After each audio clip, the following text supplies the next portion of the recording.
Hi everyone, welcome to my channel. This is a mind, body, and soul reading for Scorpio for October of 2016. I would just quickly like to say thank you for all of my subscribers.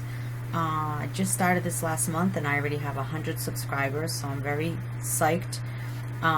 Please keep in mind that these are general readings. This may or may not resonate with you, so you may want to check your moon and rising sign if this doesn't. And that's pretty much it. So I pre-shuffled the cards. You guys had two cards that flew out that I put aside, and you had one that came out for your soul, which is love. So you had so you guys had three additional messages. So the top two are your mind. Your middle is your body, which is basically a mini tarot, beginning of the month, middle of the month, end of the month. And then you have your soul, which is your love. And we'll start off at the top with your mind. So you've got protection. You and your loved ones and your possessions are safe and protected by heaven. The second message you got was friendship. Make a date for a play day with one or more friends. Okay. Now for your body mini tarot, we have the Four of Wands, the Five of Cups, the Ace of Cups in reverse, and then for your additional messages we have the Seven of Cups and the Empress. Okay, there's a lot of cups here, so you may or may not be dealing with a water sign, which is a Scorpio, Pisces, or Cancer. So this could be you, or this could be another water sign like you. So the first card, you have the Four of Wands, and it's upright. The Four of Wands could be a union, it could be a marriage, a celebration, it could mean stability, it could represent your home. On the downside to this card, it could mean that you're seeking freedom, like you're trying to break bonds with something or a situation in your life and letting go of it. So that's the only downside of this card. When it comes to love, it's a happy card. It's your relationship is filled with harmony and bliss, you know.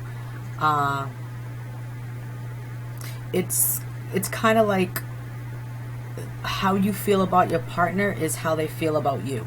So they're feeling happy and peaceful.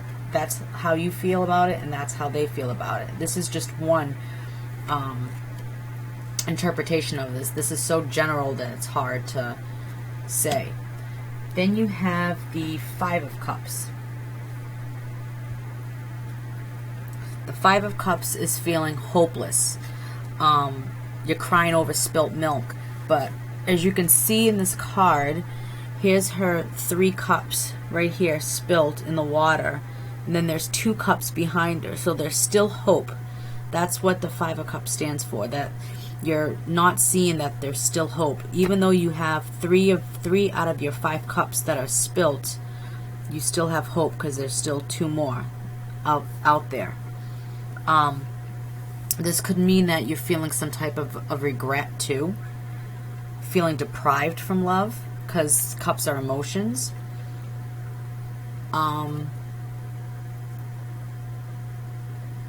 When it's regarding love, it could mean deceit, infidelity, even falling out of in love with someone, believe it or not. Or you could be the one breaking someone's heart and falling out of in love with them. So that's what this means. The Ace of Cups in reverse. So there could be a delay in a situation.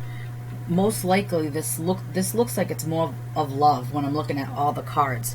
So this could be a delay in your love life, like someone that doesn't want to commit right now. It could also mean that you're disappointed in your relationship, or it could mean unrequited love as well.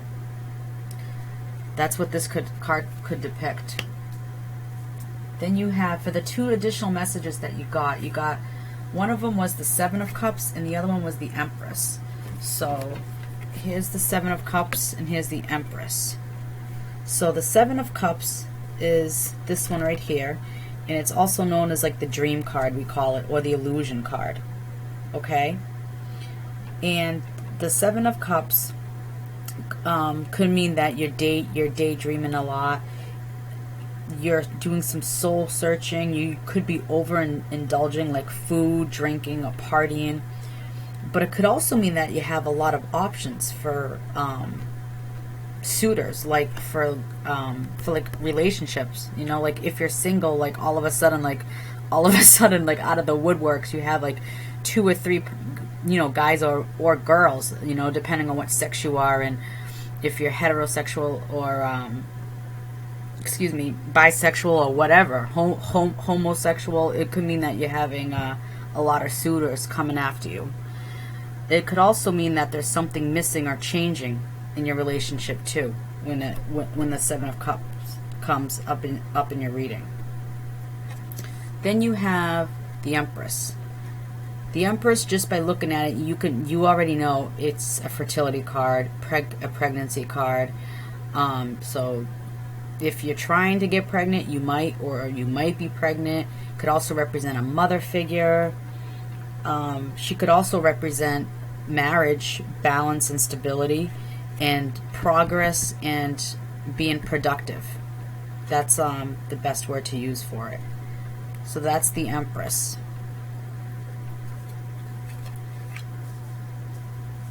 And then for your love, you got playfulness. To recapture romance, allow your inner youthful spirit or fun to shine.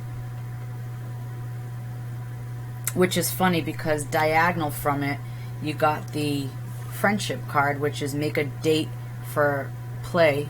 Make a date for a play day with 1 or more friends. So that kind of like goes together. Your second, the second love message you got was chemistry. There's a strong magnetic attraction here. So, and then the one that came flying out was love yourself first. Your self-respect makes you more romantically attractive. And that's a pretty card. I like this card. I'm going to read the additional messages in the oracle ones. And the decks that I use is written in my description, so if you guys want to know, you can quickly look at the description box. It will let you know. And I'm going to give you more of a definition for the oracle card. So the first one I'm going to do is protection. You and your loved ones and your possessions are safe and protected by heaven.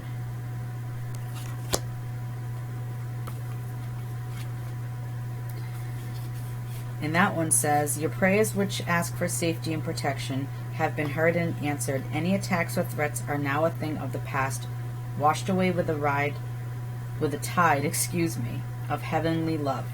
This love is clearing away your insecurities so that you can feel totally secure. When you ask heaven to watch over you, your loved ones, your home, and your possessions, your prayers are instantly answered. There's no hesitation or delay on heaven's part. It's done as soon as you ask. Your energies can now be directed in meaningful and creative ways with your mind clear of worries. So that's what that card means. The second oracle card you got of the mermaid one is Mermaids and Dolphins. It's make a date for a play day for 1 or more friends. It's pretty self-explanatory. It's just telling you to go out and have fun, but I'm still going to read it for you. Although you're busy with responsibilities, it's important to take time out to play with 1 or more friends. By drawing this card, you're urged to make a date to go have fun with a companion. Whether it's a new acquaintance or a beloved old friend, it's important for you to balance your schedules with some good old-fashioned companionship. When you play and laugh, you open yourself to infusions of healing love. Friends help you remember how lovable you are. They also give you support without wanting anything in return. Play stimulates creativity, which helps you return to your responsibilities in a renewed outlook and increased energy. Affirm, and then it says, I now have wonderful friends and free time to spend engaging in playful activities with my loving companions. And those were your mind messages, which is the Magical Mermaids and Dolphins. Oracle cards. And your love cards, your soul, which is your love, I call it. Your first one was playfulness, to recapture romance, allow your inner youthful spirit of fun to shine, which is basically the same meaning of the friendship one, so I'm not even going to read this one to you. That's pretty self-explanatory. The chemistry, there's a strong magnetic attraction here. This one's pretty self-explanatory too, but I'm still going to read this one. This one I'll read. So let's look up chemistry. You've received this card because you feel a strong dynamic pull toward another person. In other words, you share chemistry with him or her. This creates intense, pleasurable sensations that draw you to each other. If this person is someone other than your partner in a committed relationship, then the chemistry is probably a source of both stress and escape. You'll need to weigh your options and the consequences carefully before or leaving your current partner or embarking upon an affair. If, however, you are single and feel this pull toward another unattached person, then this card brings you a go-ahead green light of good news. Most likely the chemistry is mutual and merits exploration. In some cases, this card may mean that a lack of chemistry is a cause for relationship issues and personal discontent. If there was chemistry initially, it may be restored by devoting effort into the relationship. Passion, sparks, and romance can be revived through playfulness, thoughtfulness, time together, and caring gestures. Call upon the romance angels to guide you as you make important decisions about channeling this chemistry. And then last one is love yourself first. Your self-respect makes you more romantically attractive. And that one's pretty self-explanatory too, so I'm not going to read this one. So there you have it, Scorpios. This may or may not have resonated with you, like I said, but these were the messages that my angels wanted me to give you for this month. So I hope you enjoyed the reading, and I hope these messages did resonate with some of you guys, even if it was one or two that made sense to you. Again, this was a general reading. General readings are hard to do, so I just gave you a lot of definitions of whatever I could for each card to see if it'll resonate with you guys. So hope you guys have a good month, and until next month, take care.